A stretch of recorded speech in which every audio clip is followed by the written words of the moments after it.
Seguimos con el programa y les cuento que se inauguró en la Fundación Proa, en La Boca, cerca de Caminito, la muestra Aire de Lyon.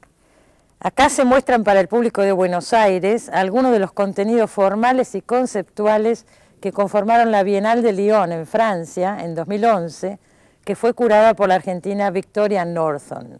Hay artistas peruanos, brasileños, sudafricanos, polacos, holandeses, colombianos, franceses, mexicanos como Eric Beltrán, que realizó una esfera con reminiscencias de artefactos cartográficos, que tal vez es una de las piezas más interesantes de la muestra, pienso, y también argentinos como Jorge Macchi.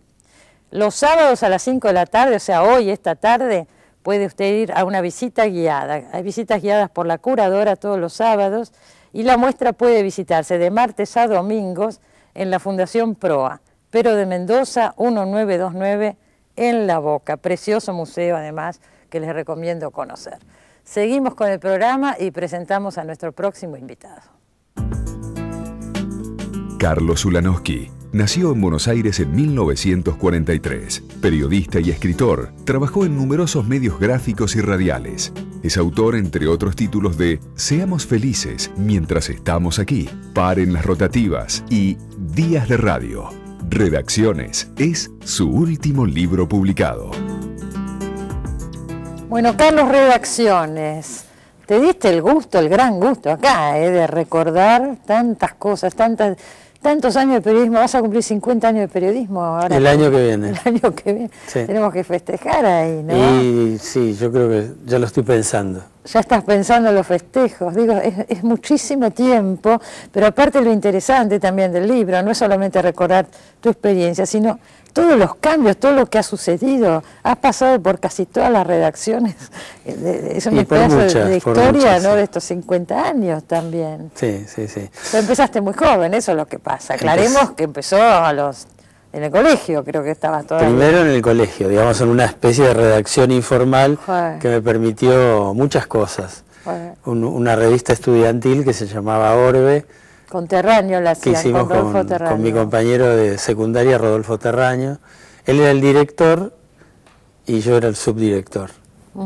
Y ahí arranca. Sí. Y acá está contado, cuando terminás el colegio y querés trabajar de periodista, eso es una suerte tenerlo tan claro de entrada, lo que uno quiere hacer, ¿no? Es que realmente esa especie de ejercicio en esa revista, que solo duró 7 números en 3 años, bueno, pero a mí por lo menos me dio muchísimas cosas. Me dio enorme prestigio dentro del colegio, la posibilidad de ratearme una cantidad enorme de horas. De conocer mucha gente que uno va a entrevistar y que tiene la oportunidad de conocer. Pero siempre con la excusa de la revista, siempre con la excusa de la revista. Y me di cuenta que es cierto ese acerto medio satírico, medio irónico que hay acerca del periodismo, que dice que el periodismo es lindo porque se conoce gente. Y es cierto, con la excusa de la revista, nosotros podíamos de alguna manera ejercitar nuestro cholulismo, incluso, ¿no? A mí, por ejemplo, yo ya había conocido alguna película de Babs y Torre Nilsson y fui y lo entrevisté. ¿Y te llevaban el apunte? Sí, porque había una revista para justificar. Mire, le queremos hacer una entrevista. ¿Verdad? Seguro. Dalmiro Sáenz, Dante Panzeri, Pinky, Augusto Bonardo, toda gente que yo admiraba de esa época. Conocerla y charlar. Exactamente. Y bueno, y después con el tiempo, cuando ya me convertí en profesional, me di cuenta que tenía esa posibilidad. Con la excusa de una nota podía conocer a alguien que a mí me gustaba o admiraba.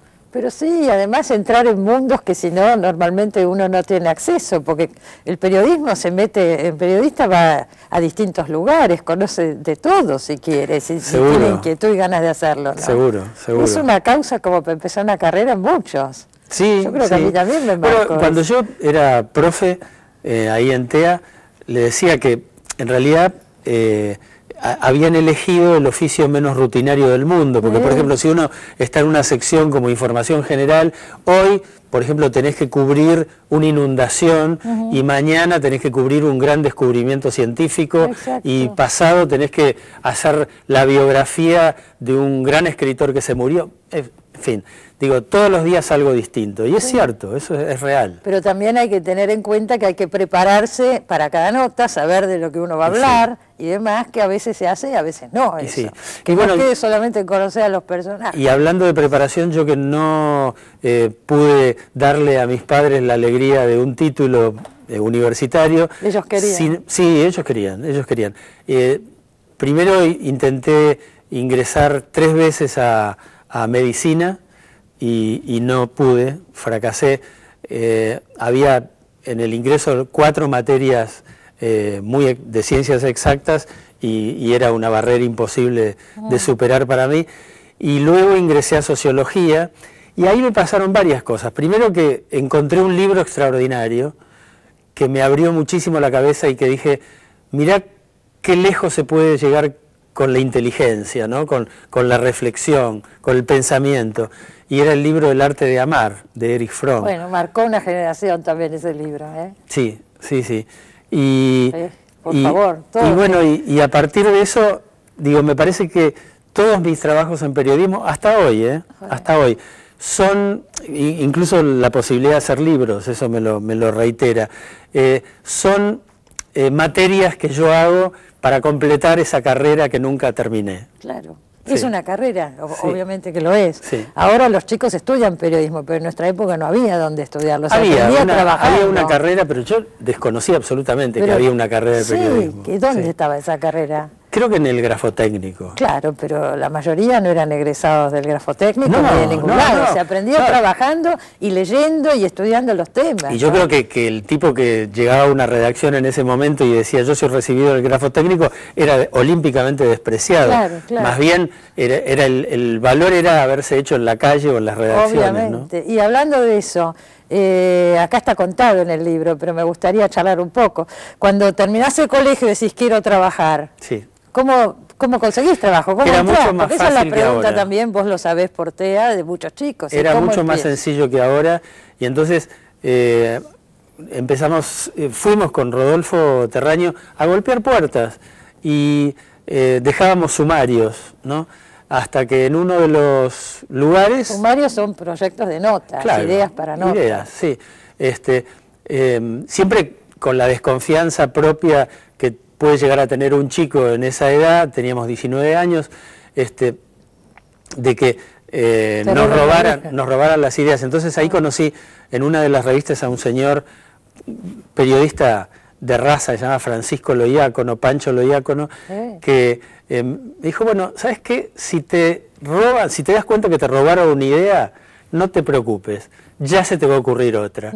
Y lo mismo yo les dije a todos los chicos que me planteaban lo mismo, pero no hay posibilidad de que a uno le roben las ideas. Claro. Pero las ideas son circulaciones, no nos pertenecen a nadie, así de forma exclusiva por lo menos. Además no es solo la idea, sino cómo la desarrollás, ¿no? Seguro. Es mucho más importante cómo la desarrollás que la idea. Seguro. ¿Y cuál fue el primer medio donde entraste a trabajar? El primero hice colaboraciones en muchísimos lugares. El primero de todos fue en revistas de la editorial Sopena, que en ese momento, por ejemplo, estaba manejada periodísticamente por un señor español, se llamaba Francisco Valle de Juan, un exiliado español que estaba acá, en la Argentina, y ahí hice notas para Leoplan y para una revista que se llamaba Vosotras. Claro, una revista. bueno, famosas revistas de la época. Bueno, y ahí hice notas, por ejemplo, a matrimonios que tenían varios años de casado y no tenían hijos, matrimonios que tenían distintas religiones, matrimonios que se llevaban mucha diferencia de edad. Eso, lo que estás diciendo, me hace acordar, hace unos años repetiste una serie de parejas con muchos años de casado. Yo leí algo de eso, parejas de gente conocida. ¿Vos decís que tengo pocas ideas pero fijas? Puede ser. No. Dicen que siempre estamos hablando de lo mismo toda la vida. Así que no en la revista de La Nación, una serie sobre parejas. Sí. Sí, es cierto. Joder, muchos años después, ¿no? Sí, muchos años después. Y trabajaste muchos años en la editorial Abril, que fue muy importante también. Sí, después entré a trabajar ahí, un poco trabajaba en 7 días, un poco en Panorama. Claro, las grandes revistas del momento. Y ahí en Panorama conocí a 2 personas, que eran Osvaldo Seigerman y Enrique Rapp, que me dijeron que estaba por salir más o menos inminentemente un nuevo semanario que iba a ser Jacobo Timerman, y efectivamente eso salió, se llamaba Confirmado. Timerman venía de hacer un éxito brutal con Primera Plana. Ahí no estuviste en Primera Plana. No, pero quise entrar, pero, era difícil entrar, pero no pude, sí, ahí lo cuento. Y recordás a Enrique Rabb, un gran periodista. Enrique Rabb, un maestro de esos que te ofrecían absolutamente su tiempo para enseñarte, ¿no? Y una persona de una gran cultura. Sí, lamentablemente uno de los desaparecidos, sí, ¿no? Exactamente. Sí. Por eso me alegraba que lo recordaras, porque no sé si se lo recuerda tanto Enrique Rabb, un gran periodista. No, un cronista, pero impresionante. Bueno, ¿y cómo te fue con Timerman? Con Timerman, más o menos, porque ya desde el principio tuvimos una relación equívoca, porque ese día que fui a pedir trabajo a Primera Plana, justo adelante mío entraba Timerman. Yo ya lo conocía, sabía quién era él. Un hombrote, me pareció. Tenía un traje príncipe de Gales y camisa rayada y moñito. No le quedaba bien los cuadros con las rayas, pero yo no se lo dije. Me imagino. No. Y entonces subí no entrabas tan fácilmente. En el ascensor. No pasabas del ascensor. Subí en el ascensor con él y tomé impulso y le pregunté, ¿usted es Timerman, no? Y el tipo me miró muy serio y me dijo, no. No soy. Y dice, ¿pero por qué? ¿Qué buscan? Entonces le conté que yo estaba buscando trabajo y que quería hablar con alguien para entrar a Primera Plana. Y me dijo, bueno, hable con... Y me mandó a hablar con una secretaria. ¿Sí? Y bueno, y el vínculo fue con la secretaria. Ah, sí. Un vínculo no profesional, digamos. Un vínculo afectivo. Ajá. Sí. ¿Y no entraste? No. Pero después sí entraste. Y entré a confirmado. Sí, que fue mi primer trabajo en relación de dependencia. Todavía conservo la credencial de confirmado. Yo digo, el periodismo de esa época, estamos hablando de los años 60. Sí, 65 era. 65, bueno, gran periodismo. Ha cambiado todo tanto que, a ver, qué reflexión merece esto. Y yo creo que, ha cambiado en los últimos años, ¿no? A la computadora en España se le llama ordenador. Y a mí me da la sensación de que en este momento hay un periodismo mucho más ordenado, pero también mucho menos apasionado, menos loco, ¿no? Esa locura de la que daban cuenta, por ejemplo, algunos que pasaron por la redacción de Crítica, por ejemplo, o de La Razón, que decían que los periodistas eran capaces de timbiarse la quincena en la cantina, ¿no? Bueno, todo el ambiente bohemio de las redacciones, estás diciendo. Bueno, eso yo creo que desapareció, y hoy me da la sensación de que hay periodistas más formados, mejor formados, pero que son capaces de ponerse más rápidamente la camiseta de cada una de las empresas. Y esto no está ni bien ni mal, no es ni mejor ni peor, pero es distinto. Hace a un periodismo diferente, ¿no? En esa época, vos decís que había más libertad para trabajar, entonces. En este momento hay una libertad enorme, impresionante. Esto que decías de ponerse la camiseta de las empresas, es decir, que uno podía transmitir sus ideas aunque no estuvieran de acuerdo con el medio, ¿cómo es? Yo trabajé casi siempre con compañeros que eran de izquierda, que alquilaban al mejor postor su talento o su capacidad laboral en revistas que ellos sabían que eran de derecha en política, de centro en economía y en todo caso de izquierda en cultura y espectáculo, sí, ¿no? Y me parece que el rigor, y por eso hubo tantos periodistas desaparecidos, clandestinizaban cierta parte de su vida en pos de cumplir ideales. Y esto también me parece estremecedor, ¿no? Haber tenido a una cantidad de compañeros. Pero Me parece que la gran ambición de los periodistas, así como no era un gran valor la democracia en esos años, sin duda, lo fue con el tiempo. 83, lo fue con el tiempo. Sí. Sin embargo, la gran ambición de muchos periodistas, entre los que me incluyo, era, por ejemplo, llegar al libro, hacer el libro de poemas, la gran novela que cambiara ciertas estructuras, ¿no? Seguro. Bueno, y cuando ya no alcanzó eso, vino la posibilidad de adscribirse a grupos que querían cambiar el mundo directamente. ¿Vos estuviste en La Opinión después con Timerman? Sí, claro. Por eso te digo, tuvimos muchos claroscuros en esa relación, porque en un momento dado, en el 73, dentro de la primavera camporista, hubo un conflicto gremial en La Opinión y Timerman eligió 8 integrantes de la redacción de distintas secciones, uno de los cuales era yo, y los despidió. Y bueno, y ahí la verdad que yo me enojé un poco con él. Más bien, te quedaste sin trabajo. Sí, sí. ¿Pero fueron elegidos con algún criterio, pensás? Yo creo que sin ningún criterio. Él después dijo que se había sentido defraudado por mí porque él me había dado mucho, y es cierto, me dio mucho, porque me vio testimoniando en algún noticiero a favor de ese conflicto gremial, ¿no? Muchos años después, cuando trabajaba en Página 12, me mandaron a cubrir un recital o una presentación de Rafael Alberti en el Cervantes. ¿Cómo no? Yo estuve ahí. 91, sí. año 91. Gran noche esa. Sí. Y estaba haciendo las notas de color y descubrí que en la página 6 estaba, en la fila 6 estaba sentado Jacobo Timerman. Y me acerqué a él y le dije, mire, han pasado muchos años, creo que todo lo malo que pensaba cada uno del otro ha prescripto, así que le propongo que nos amiguemos. Y efectivamente, nos amigamos, él se hizo después muy amigo de quien era mi mujer, así que... tuvieron un buen vínculo hasta el final. Hasta el final. Ahora vos fíjate, estamos hablando de tantos años de periodismo y mirá el tiempo que le estamos dedicando a Timerman, o sea, lo importante que ha sido Timerman en el periodismo argentino y cómo marcó. Y ha sido importante en mi vida, me ha roto notas en la cara. Bueno, y debo decir que a mí también me rompió alguna nota en la cara, era su estilo, ¿no? Sí, bueno, me ha enseñado, pero además me ha enseñado porque era un maestro. Tenía mal carácter, pero era un maestro. Un gran maestro. Digo, después te fuiste del país, estuviste en México muchos años. Trabajando de periodista. Siempre también pudiste trabajar de periodista, trabajaste en medios importantes allá. Está contado en el libro y aparte está contado en ese precioso libro que vos tenés sobre el exilio en México, que se llama Seamos felices mientras estamos acá. De paso lo recomiendo, pues es un precioso libro.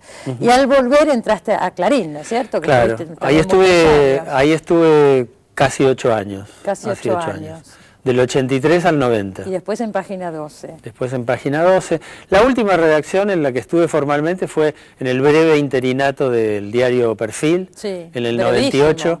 ¿Cuánto duró eso? 3 meses. 3 meses. No, 3 meses. Exagero un poco. 3 meses. Pero se hicieron, con la paradoja de que se hicieron más números ceros que números que reales, ¿no? ¿Y después de la última fue esa o la de Página?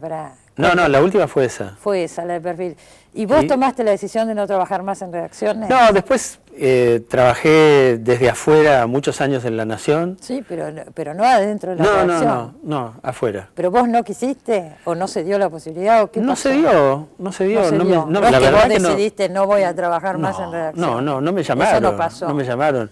Y bueno, estamos grandes ya, ¿no? Pero por eso digo, cuando uno va ahora a cualquier redacción, desconoce casi completamente los ámbitos, el lugar y las personas. Yo debo decir, y ahí uno cuenta lo viejo que está, pero yo la última vez que trabajé en una redacción escribíamos a máquina. Sí, claro. Yo nunca trabajé en una redacción con computadora, jamás. O sea, el cambio es enorme, en todo sentido. Uno iba al lado del diagramador, armaba la página, ¿vos te acordás cómo era? Claro. Pegábamos las notas. Los fantásticos diagramadores que agarraban la nota así, que vos le llevabas, y decían, bueno, esto, 4 columnas y media.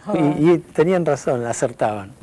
Bueno, la ilustración del libro es mi última máquina de escribir, que es una Olimpia, que cuando la dejé de usar, cuando hice uno de los libros sobre los argentinos por la boca mueren, en el 93, mis hijas para un cumpleaños mío, la llevaron a un filetero y el filetero la intervino, la tuneó. Ah, qué lindo. O sea que es así la máquina. Sí, la tengo ahí de recuerdo, de adorno. Vos hablabas de los libros, ¿no? También acá en Redacciones contás la importancia que fueron teniendo paralelamente en la escritura de libros, como periodista, libros periodísticos. Carlos hizo libros que hoy se utilizan en todas las escuelas de periodismo, sobre la televisión, sobre la radio, sobre los medios gráficos también. Exactamente. Y bueno, y ya tenés unos cuantos libros. Bueno, ¿no? y ahí a partir de eso mi redacción fue mi casa, ¿no? Claro, sí, claro, sí. Como me pasa a mí, uno escribe en su casa y en su computadora, y ahora que podés mandar las notas y todo eso. Eso es maravilloso. Y bueno, pero paralelamente empezaste a trabajar mucho en la radio. No, en la radio empecé a trabajar en el 71. Bueno, ¿no? pero digamos, tu fuerte eran los medios gráficos y además... Sí, la verdad que sí. Ahora el centro es la radio, es la radio, ¿no? Es la radio, de eso vivo. De eso vivís. Sí, sí.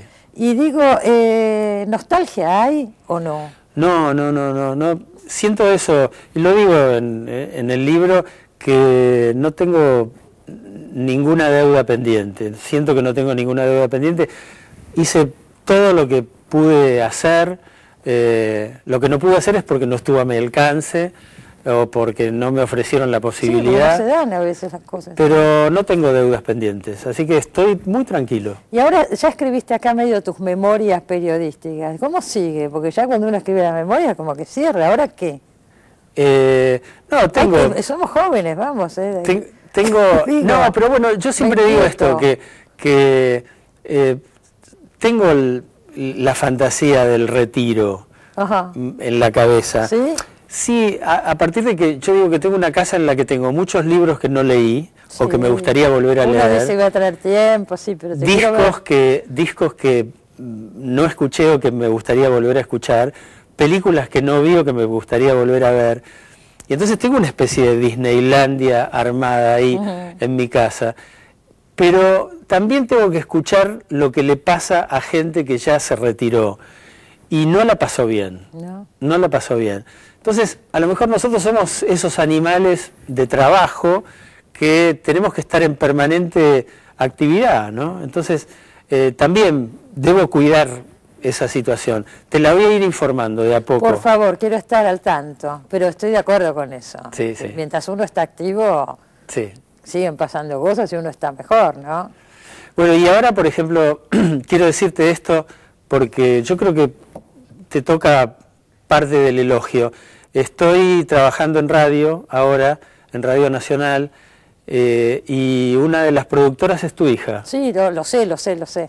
Tu hija Violeta. Tiene la oportunidad de aprender acá con un maestro como Ulanowski, ¿eh? Yo creo que ella ya sabe muchas cosas. Ya sabe muchas cosas. No le digas eso porque tiene mucho que aprender también. Y te quería felicitar porque gracias, es bárbara ella, es bárbara. Muchas gracias, de verdad. Nos quedó un tema que me está haciendo unas señas asistente, me va a retar, pero lo tiro así, el asunto de la enseñanza, porque vos fuiste uno de los fundadores de TEA, has dado clases de periodismo, creo que ahora no das. No.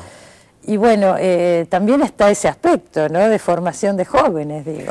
Sí, yo lo que procuro, digo, solamente esto, nosotros le habíamos puesto un tiempo convencional de duración a la carrera porque había que ponerlo. Eran 3 años la duración. Pero yo creo que lo más importante que la formación periodística es la formación de la persona. Y a mí también lo que el periodismo me dio es eso, me permitió ser una persona. Así que yo creo que eso es lo más importante. ¿Por qué decís, perdón, pero uno se va formando más allá de la profesión que eligió? Son decisiones de vida. En el periodismo hay grandes personas y otras que no lo son tanto, vamos a decirlo. Por cierto. No es pero que bueno, es sinónimo. Yo fui eligiendo eso. Digo, pasé de ser, por ejemplo, en muchas publicaciones, un periodista agresivo a... Eras muy agresivo en la época de humor, toda esa época de satiricón, sobre todo. Eras muy agresivo, has cambiado mucho en tu manera de... por eso. Digo, cambié como persona y también se lo debo al periodismo. O al crecimiento, o a la vida, llámalo como quieras. Bueno, gracias por haber venido. Gracias a vos. Y esperamos próximos libros después de este. Yo creo que sí que van a haber. Seguramente va a haber. Señores, enseguida volvemos, no se vayan.